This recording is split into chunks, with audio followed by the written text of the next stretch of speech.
What's going on, everyone? I am Ernest Dove. This is the New York Mets Dove Report.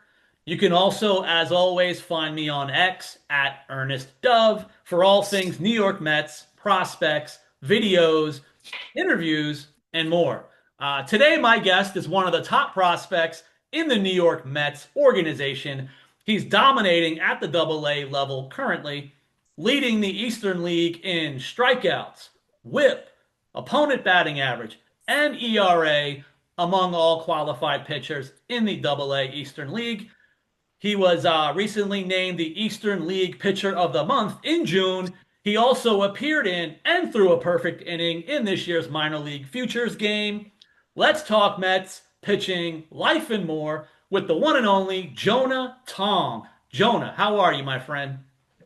I'm doing great, Ernest. Thanks for having me on. Appreciate it. Maybe it's a long time coming.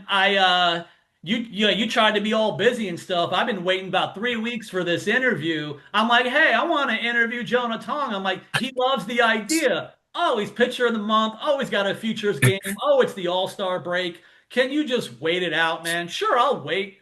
But here we are, and I'm super excited. I know a lot of fans are going to be excited. I'm thankful for a lot of the growing on my YouTube channel.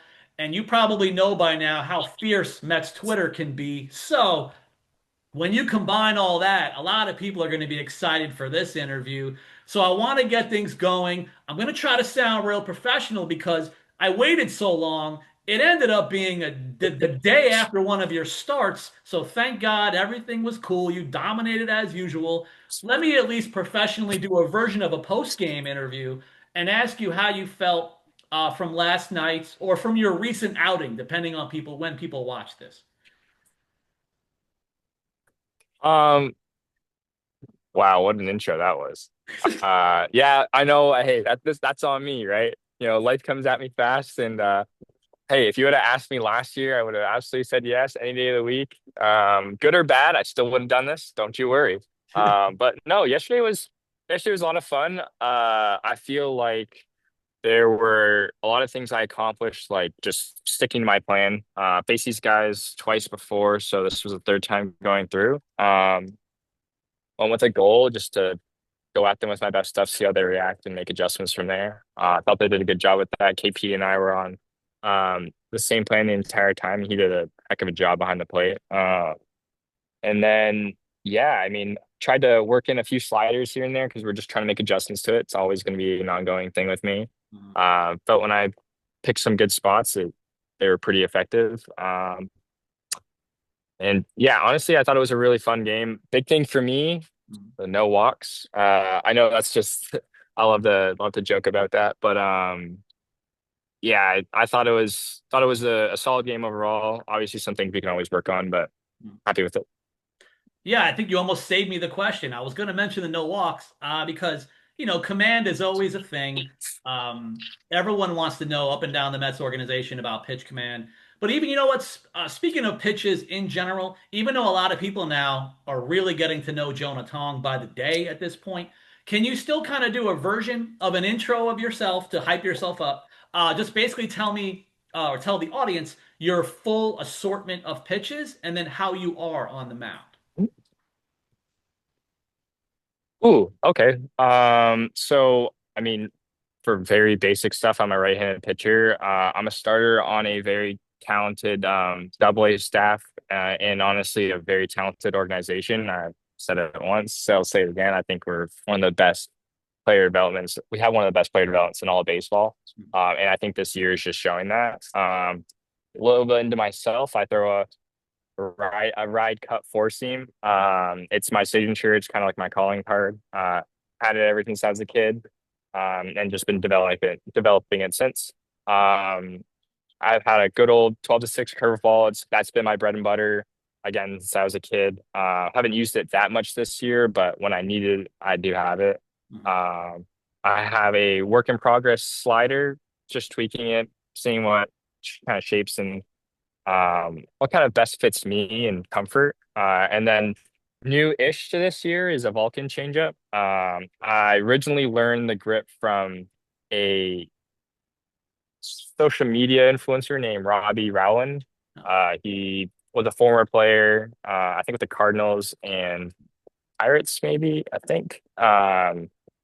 And he kind of just came up with this really cool, funky Vulcan changeup after I think the Spock grip. Yeah. Um, and I've just been working on it. We made a really big adjustment because last year I did have some success with it, but this year was just like a subtle grip change, and it's been taking off ever since. And I'm just really excited to see the progress going on that. Well, it's definitely showing a lot of progress in the box scores, that's for sure. And you know what? I guess let me go ahead and bring it up because it's one of those things too that we see from your pitching, specifically the delivery. So, can you explain like your delivery and if it's kind of modeled after anyone or how you even got into your kind of emphatic pitch delivery? Yeah, I mean, ever since I was a kid, I kind of always threw like how I do now. Obviously, the aggressive angle over top kind of happened as, as I was maturing. I like to tell this story because it's kind of my favorite thing with my dad. My dad really didn't like when I used to throw sidearm. He said, you're gonna get hurt doing that. Don't do that. It's improper mechanics. So to mess with him, I used to throw over top and see what he would say because, natural three-quarter, see what happens. And then over time, he didn't notice anything, and my arm angle naturally kind of altered according to that. Um, and then from like a mechanics standpoint, they've always been kind of similar. I'm a big believer in like your body's gonna organize its way. It's gonna organize itself to how it should work optimally. Don't really know if that makes a whole lot of sense. And then as I grew up, just tried to view some things online with my dad. You look at guys like Tim Lincecum who kind of threw similar to me. It's been a big influence. Mhm. Um, some different ones like Jacob deGrom, Greg Maddux, Nolan Ryan. Just seeing what they do well. And I think a big one was Jacob deGrom and like how kind of smooth he was. Mhm. I've always wanted to do that. Ironically, it's not the smoothest delivery, Mhm. but that's what I kind of feel like. And then as I got into pro ball, started to learn a little bit more about mechanics. And credit goes to the guys in player development, especially our pitching staff. Like they've done a really good job of helping me be me, but like just making subtle tweaks and optimizing both like, in the weight room, doing certain drills, Mhm. um, st- like small things and just kind of helped me be who I am today and forever grateful for that. And all of it's definitely working. I know it could always be kind of weird or kind of uncomfortable to ask about these praise things from the person who's getting the recognition, but I just still wanted to ask because I believe even the Rumble Ponies in their social media account, they mentioned this may have almost probably never even happened before since their existence. What were your thoughts when they told you, by the way, you're the double A entire league's pitcher of the month for June? I mean, it was a great honor. Funny enough, I remember when I won the award in May, I was happy, but I wasn't really like I felt like there was something missing. I don't know if that makes sense. Like I felt good. I know the results were fine, but like from a process standpoint, I just wasn't like I didn't feel like it. I don't know if that makes any sense. But like going into June, we created a new plan, which is just like almost like free my mind. And that for me took off for the entire month. Like baseball became somewhat like I shouldn't say easy, but it became, I think, freeing in a way. I was able to just literally go out there, focus, have fun doing it. Um, and I know I got the award in June, but like honestly, like it was a really good accomplishment, but I was more proud of like how like the process leading into that month was going. And I mean, credit goes to Dan McKinney and our catchers and everybody around me for just literally helping me be me and stop worrying about, certain things that happen in the outing. Like I know a big thing for me early in the year was walks, been Mhm. thinking of my career, but like I honestly feel confident to say like they've just stopped. Like stopped worrying about everything. I don't know if that makes any sense, but Yeah, maybe it's been it's a lot like of fun. maybe you felt this version of a rhythm that just has been Mhm. continued ever since now May into June. Yeah. And then all of the recognition also led you to something different. It's like the newest thing now that's been happening in the minor leagues and in Major League Baseball. You participated and pitched in the Futures game. What was that experience like? To me, it seems like an ultimate version of an all-star game for all of minor leagues. How was that pitching and participating and doing well in it in your inning?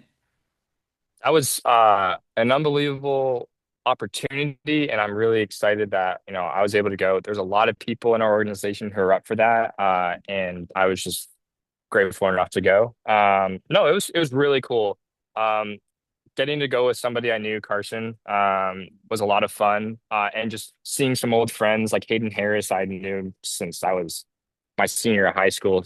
Hmm. So getting to see him perform was awesome, and just meet some other players, and I guess you could say like the top talent from most orgs. Or it was really cool to see how they go about their business, their style, how they act on a day-to-day basis. Some people that I really actually enjoyed watching were J.R. Ritchie and Thomas White. They're really cool to be around. Joe Mack, same thing. Um, Seeing how they prepared and they talked were just it was really cool to see. And then obviously like during the inning, I honestly I expected I'd have more like of a butterfly feeling in my stomach, and it felt like I was just pitching a normal game, which was really cool. Um, but yeah, I thought, I went out there, tried to do what I'd normally been doing, just treat it like another game, and I felt like I had some success doing that. You certainly did. Also, I want to go ahead and do a fan question. I try to, get certain people. Everyone's got a million questions. So I picked one question. I wanted to give this wonderful fan question to give this person a shout out. So there's a fan who's currently residing in Port St. Lucie, and he's like, want to ask a question. So I want to ask it now out of respect. So Jonah, uh, who's your favorite Minnesota-born left-handed pitcher and why? Ooh, there's a lot of pitchers out there, and this fan's very interesting. Um, ooh, there's a very good dear friend of mine named Zach Thornton. Um, he is my favorite Minnesota-born, current Kansas residing left-handed pitcher. I think he's awesome. I think he's a great human being. He's really one of the best people I've met through pro ball. And he's just a great guy to be around and great guy to watch when he's on the mound. Yeah, he's pretty decent. I mean, I heard some good things It's pretty about him. decent. Um, Yeah. Yeah. and I know, I guess apparently, my understanding, yeah, I was doing my thing, guys. He's talking about Mets pitching prospect, Zach Thornton, one of the top prospects as well in the Mets organization. And you know what? Let's be real. Let's be honest. Probably Zach Thornton may have the best pitch command in the entire farm system. Uh, Yeah. You But say one that. one thing he did mention is he said a lot of the pitchers on the roster in Binghamton sometimes they ask themselves or they tell themselves, what would Jonah do and be like Jonah? So is that like the camaraderie where like how do we do what Jonah does? Like have you heard this in the locker room or around the team? No, I haven't heard that. It's kind of actually really funny. Because sometimes in my position, I'd be going, what would Zach Thornton do here? Um, Being a guy who throws a lot of strikes is a great command guy. And I haven't heard that before, but I'll surely have to ask him about that. That was a quote. And you know what? While we're at it, because Ernest Dove has sources, by the way, everybody. Might as well mention it. And one of the things about me, I've been going behind your back, talking behind your back since you started pro ball. Uh, I know about some of the delayed starts to your pro career, but when I started asking last spring, who is Jonah Tong? I had a scout telling me, or one of the head scouts of the Mets last year, telling me how amazing you look behind the scenes. But when I also talked to another coach within the Mets organization, tell me about Jonah Tong, we didn't really talk about ability, projections, ceilings. This coach told me specifically two things. He said Jonah Tong is extremely coachable. And then he said, literally, quote unquote, word for word, he said he has an absolutely insane work ethic. So, hearing that from the coaches, I know a lot of it sounds good, but this is private. This is behind the scenes. So maybe I wanted to have a version of a question after hearing this. I've been waiting a year to ask you, how do you see yourself, even on the mound, but in general, what does he mean by absolutely insane work ethic? Like, what kind of work hard work, dedication are you putting into pro ball since you got here? I mean, I'm gonna have to give all the credit to my parents. I mean, that's the easiest shout out I could possibly give. They've taught us from a very young age that um, just how to act. I would say like there's a lot of opportunities that we're gonna get in life, and we're just gonna have to try to take advantage of them because it's the sad truth, but we only have a very limited amount of time on this earth, and you might as well make the most of it. Um, my parents kind of taught me that growing up, and just to like make sure you go into it and give it your all. So from like I guess from a work ethic standpoint, it like I've always prided myself in trying to take advantage of opportunities and use the resources we have and try to come in every year a better pitcher, but also like a better person.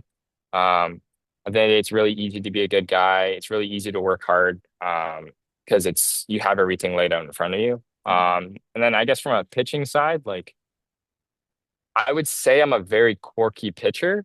Mhm. Um, it's just because, my demeanor on the mound, like we have this good old joke where they say like off the field I'm Jonah Tong, but on the field I'm JT. Mhm. And that kind of happened along the process of like just finding who I was and just trying to work at it. Yeah, I kind of just get in this like competition mode. Mhm. Sorry, I know there's a truck going by, but No. that kind of evolved from I'd say my work ethic because Mhm. at the end of the day, like I'm gonna go out there and just try to be the best person I possibly can. And then when I'm off the field, it's I'm just trying to be a number one teammate. That's all. I don't know if That's that really awesome. answers the question or if I dodged it, but No, I mean that's awesome. I love. perfect. You know what? I can still follow up with a tough question. I'm ready. I don't know if you're ready. I wanted to my version of a tough question because I'm trying to sneak in an extra question or two before we end the interview. Um, how do you kind of feel as far probably the answer is probably going to involve family and support too. What are your do you feel any form of pressure if behind the scenes, if you do follow any social medias accounts, Mets Twitter, do you feel any pressure if you start hearing everybody demand, I want Jonah Tong in AAA? There's people that want, I want Jonah Tong in Queens next week. Do you hear that? Do you feel it? Do you black it out? Block it out? How do you go through the process of hearing all of this kind of things that could be deemed as pressure for someone succeeding so well right now? Um, it's kind of funny. I really don't look at it. I try to space myself as much as possible. I joke around saying I'll leave my dad to look, uh, because he always loves being involved in the game and stuff like that. I think that pressure is a very funny word. I think that it kind of like for me, no, I would say the only pressure is the amount I put on myself. And I've really tried hard to stop that. Um, because at the end of the day, if you're going out there thinking about something other than executing, it's going to be tough. Yeah. Um, yeah, sure, people can always like dream and wonder, and I think that's a great thing. But at the end of the day, like this is coming from me too. Like I have no idea, Mhm. and I don't really need to know about how, promotions, whatever, like what the ins and out of that kind of stuff because then they like the only thing I'm going to go out there and do is just control what I can control. Mhm. Um, again, be a great teammate, perform on the field, and just put us in the best possible chance to win that ball game. Um, which I know like for Rumble Ponies, we've been doing a really, really, really good job of that. And I think it's just more of a culture we've created here.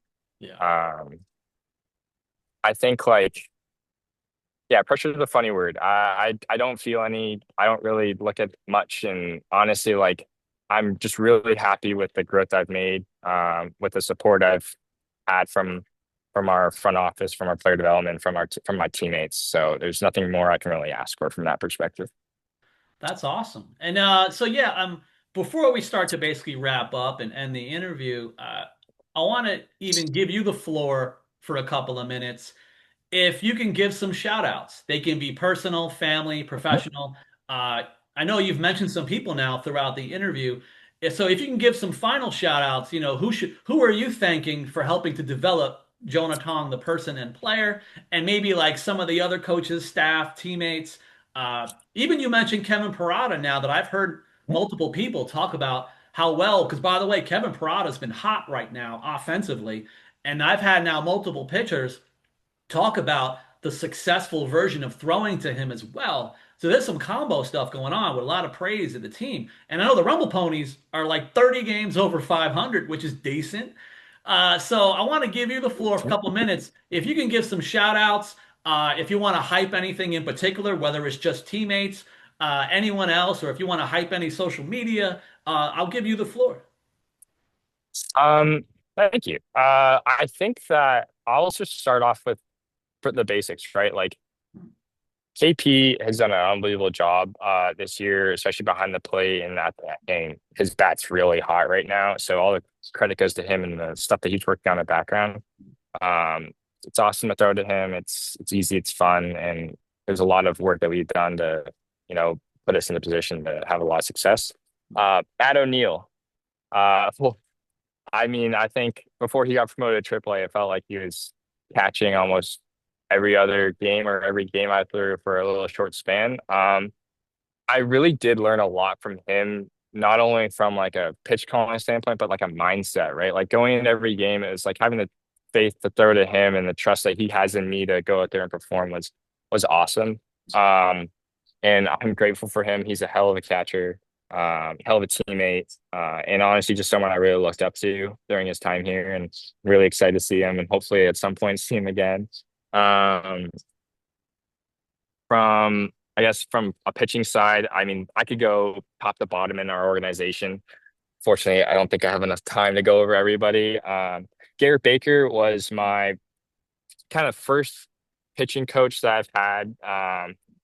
That really felt like I got taken underneath his wing and kind of like a big mentor of mine. I mean, I have this mantra that we look at, which is Bruce Lee. It's just be like water, right? I feel like when we can be adaptable and be free and just roll with everything, um, we're gonna be the best versions of ourselves. So he was a big one for me. Still talk to him all the time today. Dan McKinney, what a guy. I mean, it's been so much fun pitching under him and again, learning from him and seeing him on a day-to-day basis. I feel like I've made a lot of growth both on and off the field.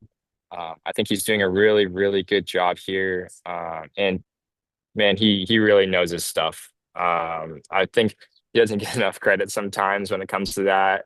And nor he would probably, you know, not cringe, but you probably shy away from this. But I like he's one of the best coaches I've ever had from a pitching standpoint. Uh, go through Eric Jaggers, Kyle Rogers, Grayson Crawford. Uh, you could go through AJ Sager, Luis Alvarado, Troy Miller, like top to bottom. I don't think we could have a better group of people going here, and I think it's just beautiful, really, the culture that Jags has put together, and it's really awesome to watch. From a training standpoint, they help us get ready and stay healthy on a day-to-day basis. From an S&C standpoint, it's the exact same thing. Like there's so many names I could go through within the organization. Mm. I just don't think I have time, but every trainer, every strength coach I've ever had, it's just trying to make them proud and stuff like that. From a family and a personal side, I mean, my girlfriend's been my number one support system. She deals with me on and off the field, and as much as I talk about baseball, probably way too much. She's my number one fan, and I'm always gonna be appreciative of her support, and I'm always gonna try to be a supporter because she is a very, very talented hockey player who I think is going into her last collegiate season. Mm. Um, and she's a heck of a player, and I've always admired her work ethic. My parents, I wouldn't be here without them. My dad, basically my pitching coach, and my mom's kind of my rock when it comes to everything. She's been with me through it all, and I'm just forever grateful for them. Both my sisters, same exact thing. I again, there's so many people I could talk about. I don't think I have time. Um, and yeah, I think like kind of wrapping up there, I think we have something really special going on here, and it's beyond not only just the players, but just the people we have. Um, like we could go into individual skills and from baseball lens, but like the humans that we're kind of having here, it's something like